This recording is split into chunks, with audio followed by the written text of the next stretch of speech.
We are live. All right. Hey, thumbs up.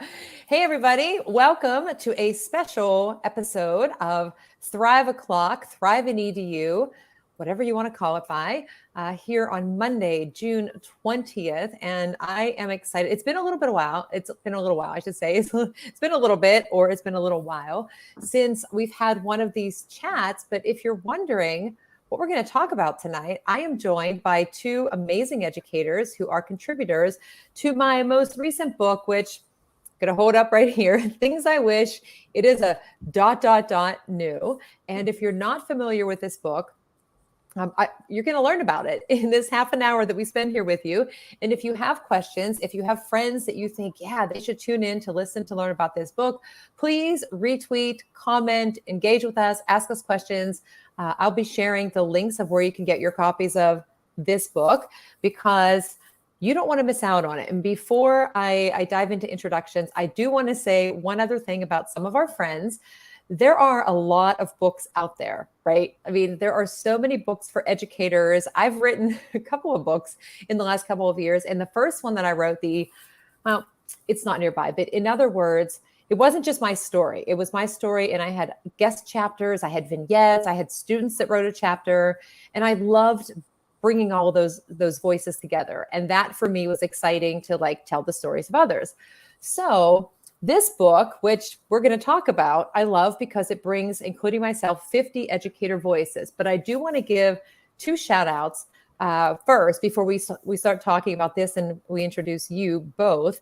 One, the book Because of a Teacher by George Couros that talked and brought in different educators that shared their experiences about an impact that an educator had made on them. And if you've been following along, volume 2 is out there now for Because of a Teacher. So kudos, great stories in the first one. I cannot wait to get the second volume.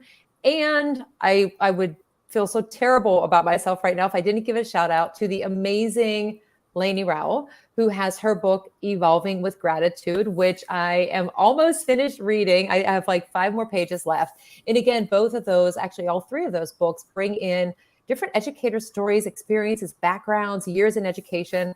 So if you're looking for some books for the summer, I recommend those.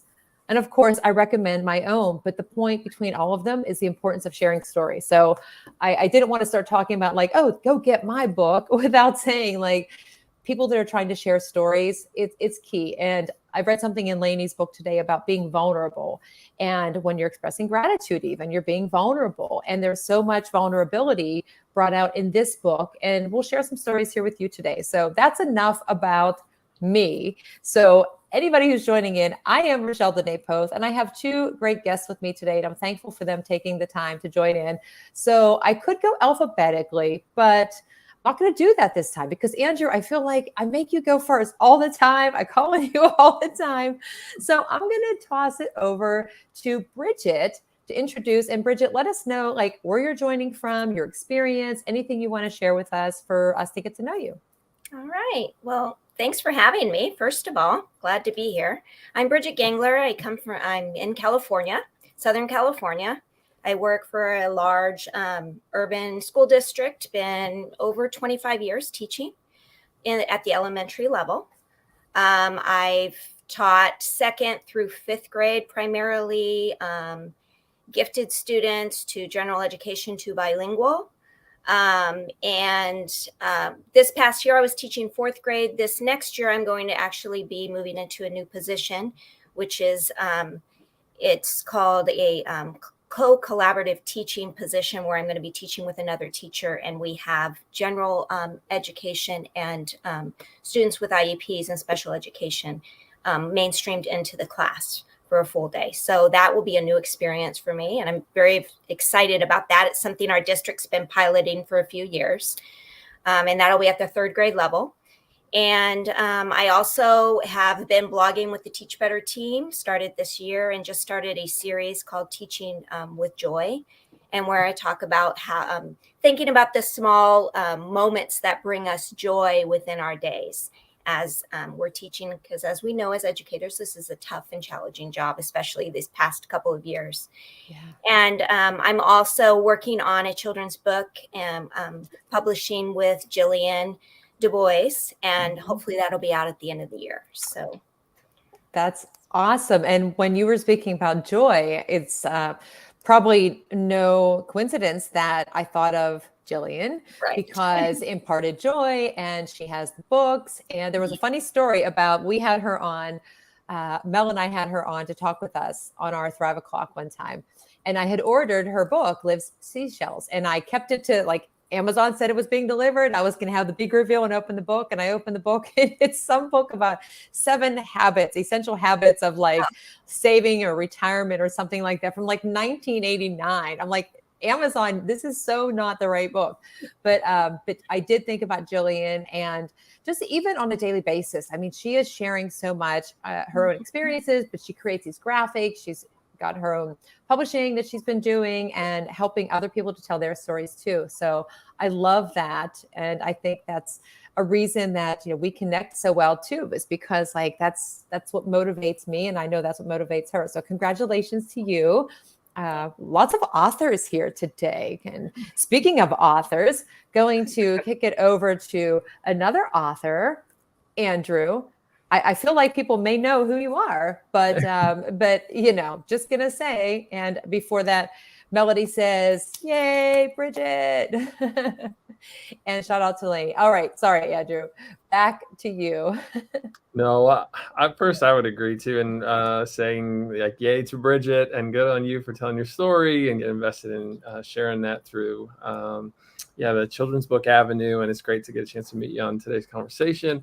I've had the good fortune to be on here a number of times. Love being on whenever we get the opportunity to chat. And as far as education and my background goes, so I spend my 9 to 5 getting a chance to work in Nebraska statewide with our service agencies here as a digital learning coordinator, which affords me a bunch of really quirky, fun, and just different opportunities. One of which is the host of a weekly podcast, which Rachelle's been on before.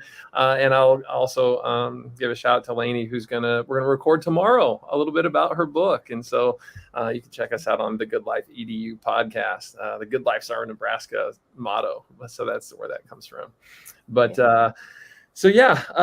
that's what I get through during my day today. And then I've also done a lot of work with personalized learning and supporting schools in that work. And I've been grateful to Dave Burgess and to DVC Inc. for the opportunity to write on personalized learning for them. So that book is on its way out this summer. And so we're getting so close to the finish line with that. It makes me really excited.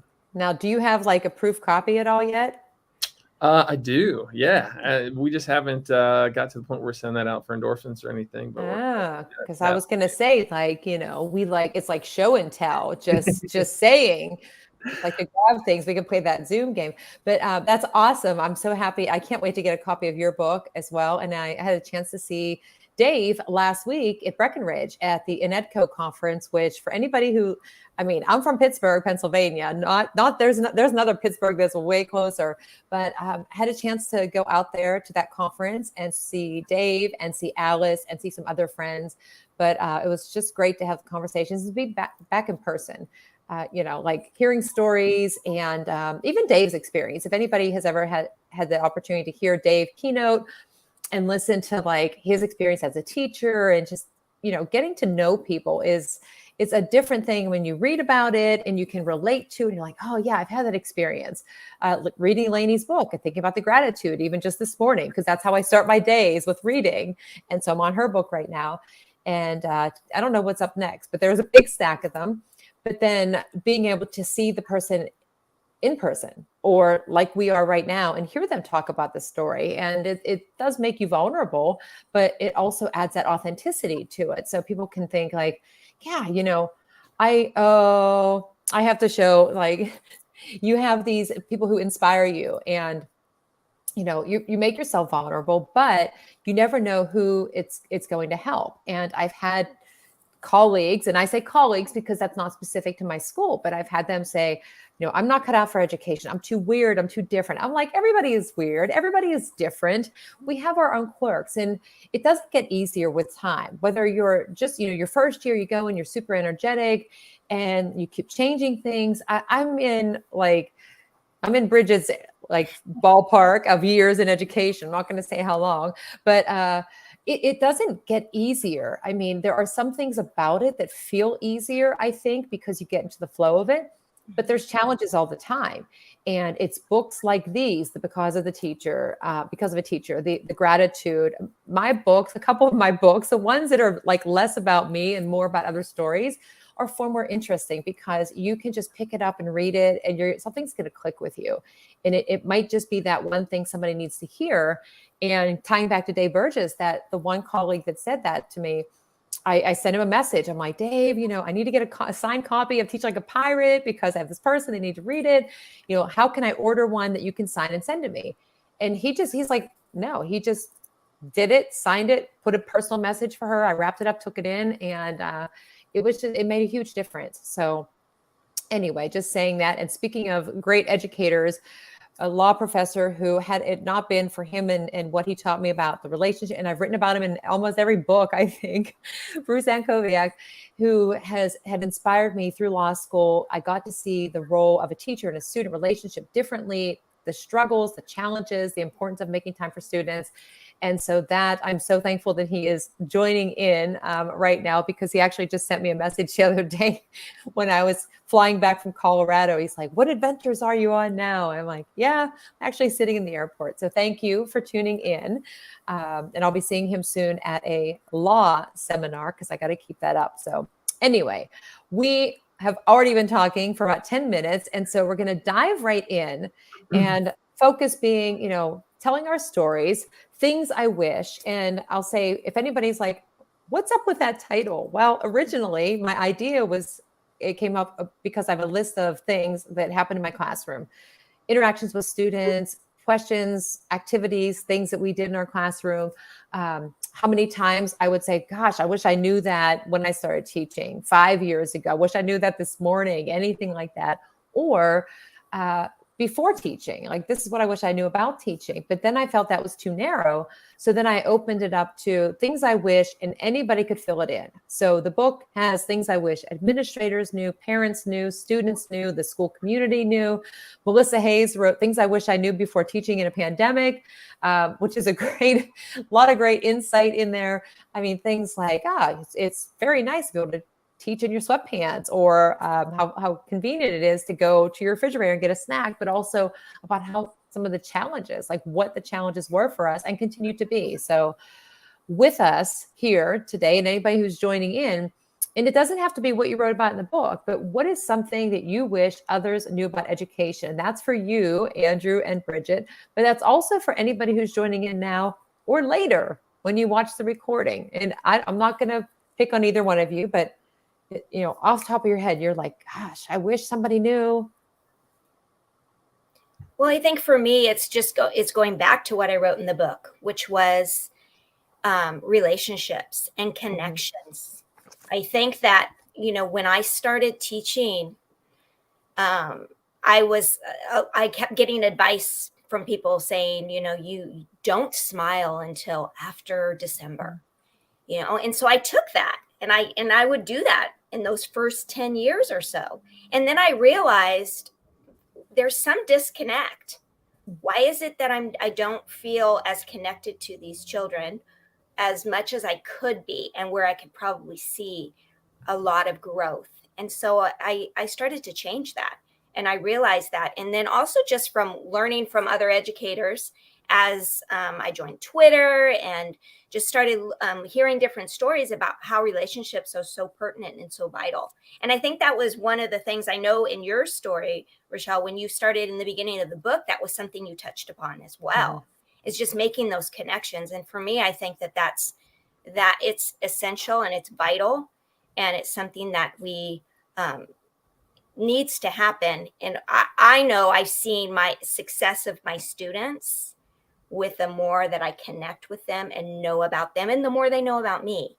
Right. And, I'm a big proponent of SEL and morning meetings and starting the day that way. And it creates a classroom community where the kids feel safe, and where taking those risks are important. And so for me, that's one of the biggest takeaways, and the biggest thing that I think that especially new educators really need to know about walking into our job. Yeah.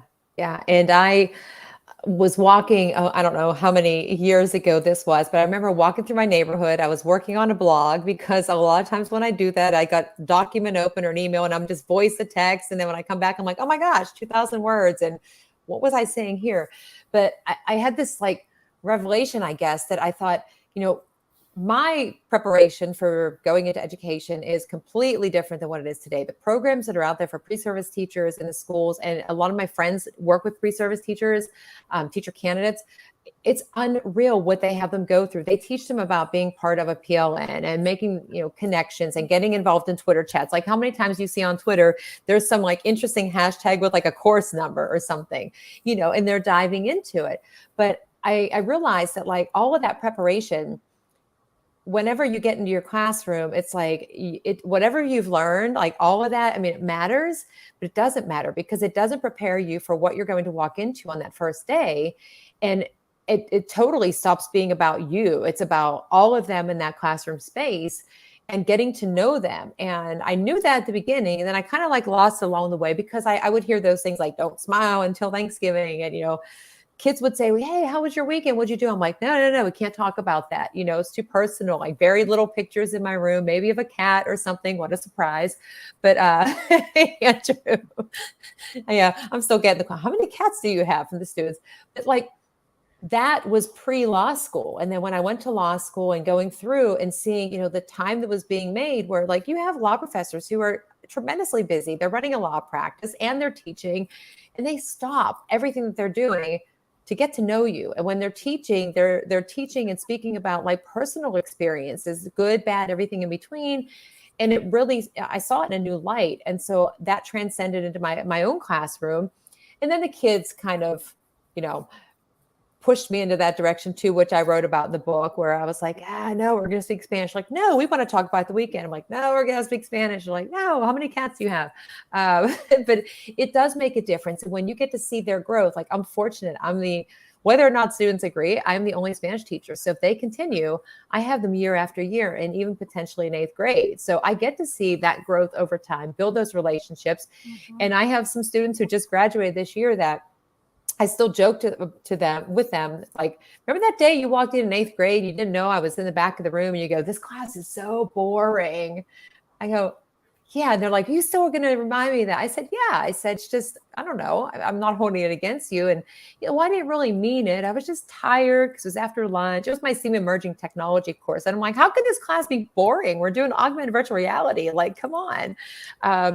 But being able to have that relationship where then you're laughing and you can think back like, oh, remember this time, even if there was like some battle, outburst in class, like we grow from those experiences. And it's interesting for me to see kids now who are in their 20s and 30s and older, or I'm teaching some of the kids that I taught, which that's a little bit scary. But I do agree with you. It's the connections, and that I think is, if I can sum things up, I put the word connect in some way. And I'm going to put my listening lips on like Mel does, and I'm going to toss it over to you, Andrew, because I want it to be more about you two. No, what you were sharing there honestly fed right into, I kind of have two answers to this question. The first one's maybe a little bit more hypothetical or magical, if I could. One thing I do wish that we could do is somehow as educators have a little window into the full breadth of the impact that we have. And I think that happens in moments, like you said, when you see a former student who's now several grade levels ahead, or in college or post-college or with their family, and how rewarding that is. And as a 3rd generation teacher coach myself, I used to love whenever I would hear from my dad or my grandfather's students, and being in a small community, that came up quite a bit. Whereas, I live in a fairly bigger city than definitely from what I grew up in. And I just know that it's important to feel that impact. And in a time when teacher retention is tough and when the profession is hard, those are the things that you really can go, that we're doing meaningful work in the lives of not only ourselves but others, and to derive that, I just would wish that for as many people as we could. If you haven't, reach out to a teacher that was good to you. Yeah, this is very much in the theme of even the books we were talking about, and give them some positive feedback this summer as they recharge for the fall. And so if I go to my other thing I wish people knew then that is a little more practical, is just, I did not realize as a classroom teacher and as somebody who certainly was connected through socials and conferences and stuff with people from all over the country in a way that was really inspiring to me. I didn't realize even regionally just how many great educators there are and how much great work is going on, even in our state at the state level. And I had a conversation today as we were recording for our podcast with two educators who work with student services, and we're just delving into all the supports there are for that 18 to 21 transition for our students who need a little more time to meet their IEP goals. And to have those kind of qualify for graduation, and going, wow, there's been so much thought, intentionality, effort, love, and concern poured into those, the programming there, but also just the people, especially the people. And when you start to think about everything from student services to infrastructure to cybersecurity to professional development to in the classroom to building level, we are all doing some amazing things, and nobody's alone in the work that they're doing. And I just hope that those of us in education and outside can see that a little more clearly and feel good about that, because we're literally all in this together in a way that is truly inspiring. Yeah, I love both of those answers. And it reminds me of myself. I'm like, well, I can't just come up with one answer. So I got a couple different things to say. But broke the rules. Yeah, it's okay. Their rules were made to be broken. And then we have a conversation about why did you break the rule and where do we go from here? Or whatever. But I love, throughout the book, and somebody said, well, how did you put it all together? Well, it was no easy feat, because there were so many different stories. And when I reached out to some people who had contributed to prior books. And then in some cases, I just put tweets out how would you fill this in? ... And, try to kind of get a flow to it. And that's not an easy thing to do either, because you don't want to take away from the story, but you want to find a connecting piece. And there were some connecting themes in this. And so then in the end, I did break it down into a focus of when you started teaching, or parents or administrators. No spoilers, but I've been asked, are you doing another book like this? I actually thought about doing things I wish teachers knew, parents knew, a whole one series, but that's a lot more books. But I do have some things in the works in mind, so we'll see what happens with it. But the other thing about this too is that it's not just specific to education. At least I don't think so, because I think with some of the things, relationships in the workplace, right? We have to be able to get along with our students. And Bridget, you talk about social emotional learning, and I talked about this at a conference last week. Somebody asked me about 4 or 5 years ago, what are you doing in your classroom for SEL? And I went, well, what are you doing? Because the acronyms, there's so many, and it just didn't click to me what it was. And when they named, first I got nervous, but when they explained, I went, oh, wait, okay, so what's the connection here? And then, of course, I Googled and I found castle.org. And ever since, I've been actually speaking more about it and intentional about it, because of how well it prepares our students for the future. They need those skills. It's not going to be, well, I don't want to work with Andrew. And then you find out hey, welcome to your new job. And Andrew and you share a cubicle. You're like, awesome. You have to know how to get along. Or when everything shuts down and we can't be in person, working remotely and figuring out how to deal with the stress with that, the self-management and the stress, and build the relationships and make decisions about things. So anytime anybody talks about SEL now, I am not an expert, but I definitely know way more than I did that first day they asked that question. But that requires an amount of kind of diving in, knowing where to look, taking some risks and learning new things. And so the next question I'm going to ask you before we wrap up for today is, it's the summer and teachers have summers off. Unless you're in an administrative role, then you actually don't. You do get vacation time. But I think one thing that I wish others knew is how much teachers, educators actually do work and invest their time in learning over the summer. Yes, it's nice to be outside on your deck or sleeping late or whatever, or at the beach reading a book. Who knows? This, I don't think the sand is going to bother this, but or any of the books. But what are some things that you think educators should do if somebody's like, okay, well, I have the summer, I don't want to do too much because the burnout and we need the break. But is it important to try new things over the summer, to take some risks? Most definitely. I know for myself, summertime is the time to do that professional reading. Yep. And so I'm always trying to find different books during the summer to enhance my craft.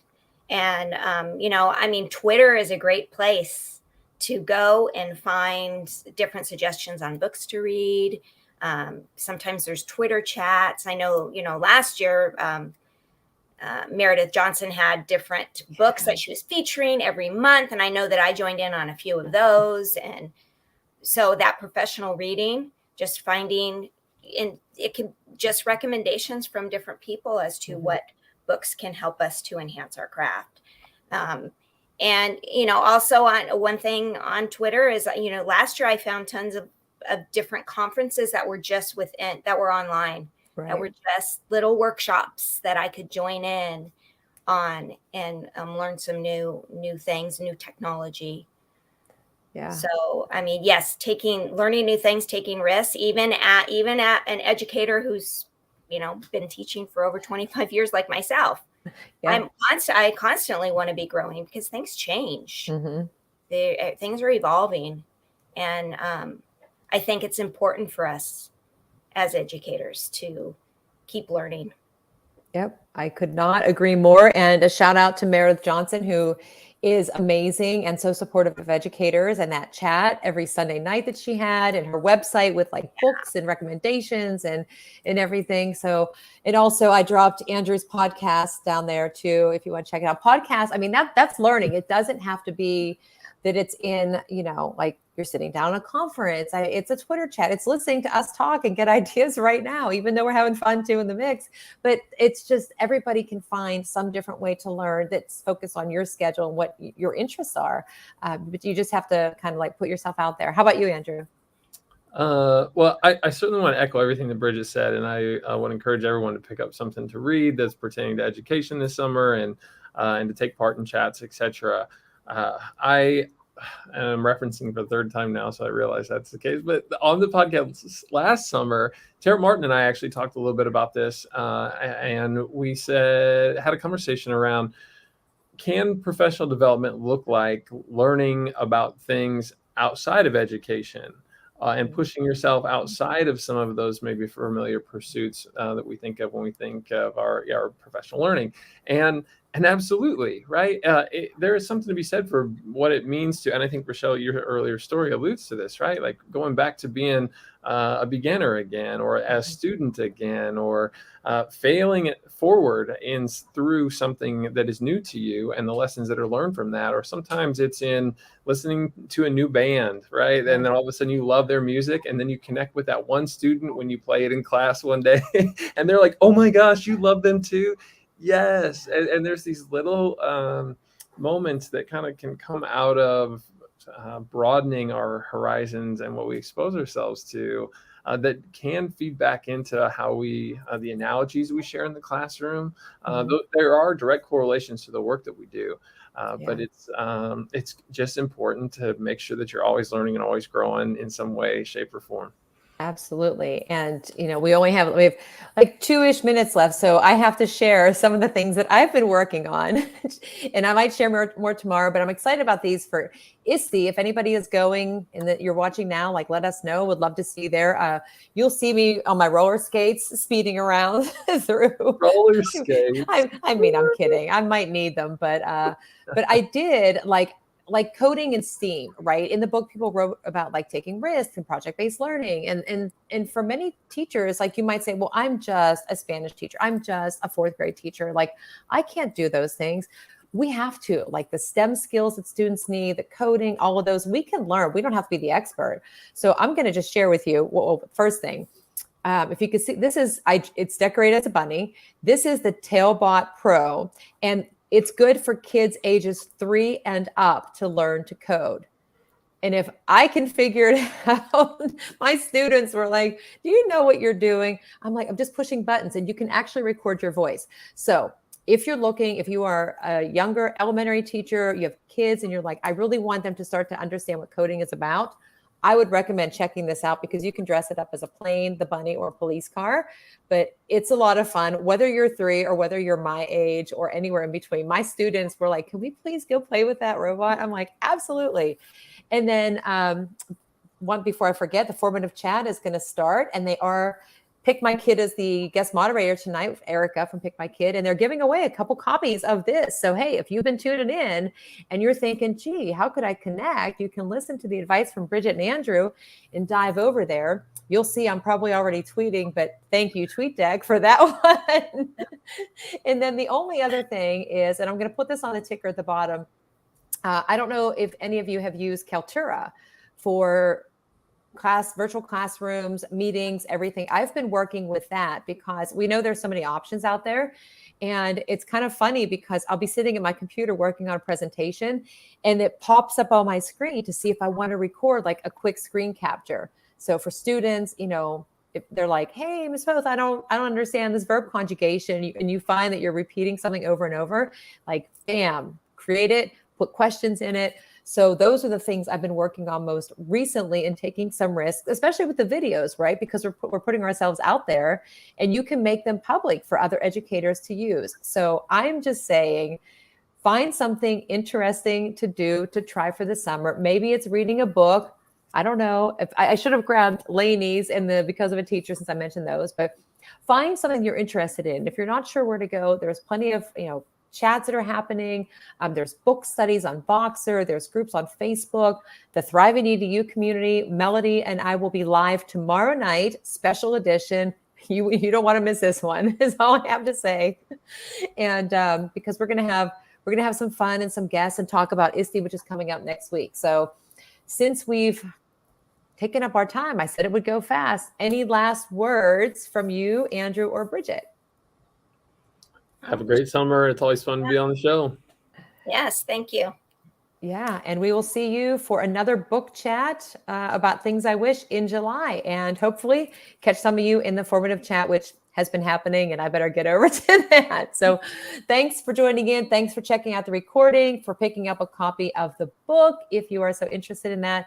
And like Andrew said, have a great summer, make time for you, and we'll catch you next time. Thank you.